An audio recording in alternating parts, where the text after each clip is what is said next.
Stephen shows us where his house once stood. He had only recently acquired it before tragedy struck.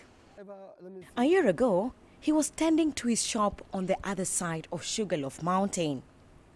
The mudslide buried his house, his entire family trapped inside. 7 o'clock, the customer come and knock the door. Say, Stephen, wake up. Say, wake up. He say, run to your house. But they didn't tell me what happened. So myself, I just left everything and run. As I reach up where the mother that place, I see everything flat. Stephen currently lives in a low-cost home on the outskirts of Freetown. He returned to his former home in Regent to attend a memorial service for the victims. Stephen had hoped he would hear from officials about compensating survivors as promised. During the memorial service, the president said that this area will be converted to a national tourist memorial park in memory of the victims. To the survivors, he pledged financial assistance.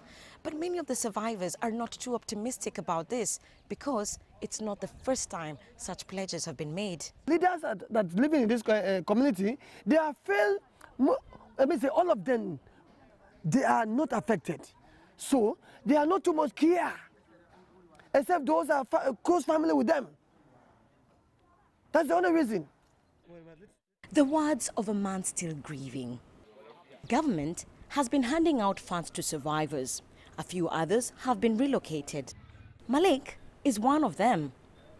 His entire family died, save for his son who lost his leg. So some of we are giving the houses to the people for... Some of us got houses where we pay between $20 to $250 a month. That's a challenge for us. But beyond that, the place is far from the city. We don't have medical facilities, no schools, and we don't have any markets nearby. Freetown is a congested city, packed with people and cars. Its infrastructure has not been able to keep up. Lax building regulations is also a concern. Across Freetown, there is potential for even more of these landslides happening. And actually, we're still seeing very uncontrolled informal settlements all across the city. And so you have that combination, and Freetown is prone to heavy rains because we receive it's about the third country in the world that receives this much rain. Sierra Leone's Environmental Protection Agency has already identified 42 disaster-prone areas in Freetown. It's called on the government to take action. They have 2 categories of disaster-prone sites down Motome. You have the red zone. The red zone is, of course, calls for immediate intervention. And then you have the yellow zone.